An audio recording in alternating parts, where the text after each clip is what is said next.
Sir, is the diversification one of the strategies to gain more wealth and money?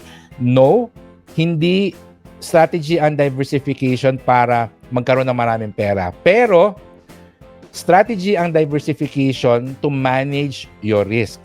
So, pag nagda-diversify ka, binababa mo yung possibility na malugi ka or mawalan ka ng pera. Okay? Which is very important. Kasi may mga investments na tutulungan niya tayong magkaroon ng mas maraming pera, 'di ba? Lumaki yung pera natin, kaya tayo mag-i-invest dito.